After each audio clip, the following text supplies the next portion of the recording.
হরে কৃষ্ণ, জয় রাধে, জয় মাতাজি।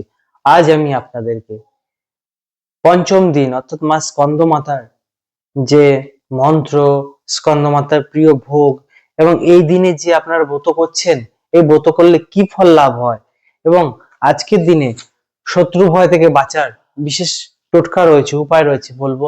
এবং আজকের দিনে বীজ মন্ত্র কি জপ করবেন এবং আজকের দিনে কি স্তোত্র, কি স্তুতি, কি প্রার্থনা আমাকে করবেন তা থাকবে এই ভিডিওটিতে। তো শ্রবণ করুন। কি না, আজকের দিনে যদি স্কন্দ মাতার আপনারা পুজো পাঠ করেন কি হবে না, এই দিনে যারা ব্রত করে সে যদি অজ্ঞানী হয়, মূর্খ হয়, তাহলে সে প্রচন্ড জ্ঞানী হয়ে যায়। আর যাদের সন্তান হচ্ছে না তারা এই ব্রত করলে মায়ের কৃপায় সন্তান লাভ হয় এবং শত্রুর ওপর বিজয় প্রাপ্ত হয়। এনার পুজো করলে শরীরে অলৌকিক তেজ প্রাপ্ত হয় আজকের দিনে মা স্কন্দ মাতার। ঠিক আছে, আজকের দিনে মাকে আপনারা কিসের ভোগ দেবেন না, মায়ের কলা আর ক্ষীর, এই কলা আর ক্ষীরের ভোগ মাকে দিলে মার অত্যন্ত প্রিয় এবং বাতাসা মাকে দিয়ে বাচ্চাদের দেওয়া হয় তবে তা ভীষণভাবে মা প্রসন্ন হয়।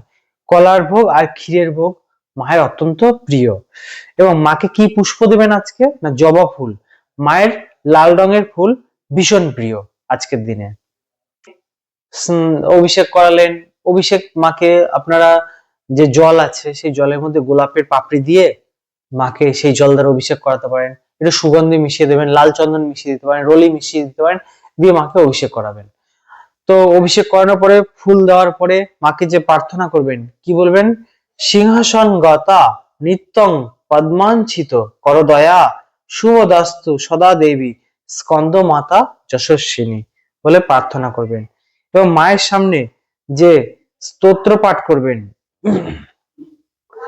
মাকে স্তুতি করবেন, যাই দেবেন, মাকে পুষ্প দেবেন, ফুল দেবেন, যে স্তুতি বলবেন যে যা দেবী সর্বভূতেষু মা স্কন্দ মাতা রূপেণা সংস্থিতা নমস্তস্যৈ নমস্তস্যৈ নমস্তস্যৈ নমো নমঃ বলে মাকে পুষ্প দেবেন।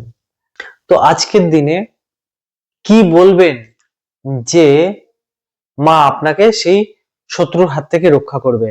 মাকে বলবেন আজকের দিনে মহাবলে মহোৎসাহী মহাভয় বিনাশিনী ত্রাহি মাম স্কন্দ মাতে শত্রু নাম ভয়বর্ধিনী।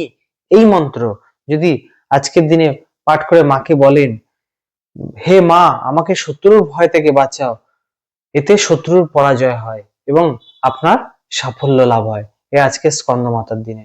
তো এই ছিল আজকের ভিডিও, যে মায়ের প্রিয় খাবার, মায়ের প্রিয় পুষ্প এবং মাকে কি বলে স্তুতি প্রার্থনা করবেন এবং আজকের দিনে ব্রত করলে কি ফল লাভ হয়।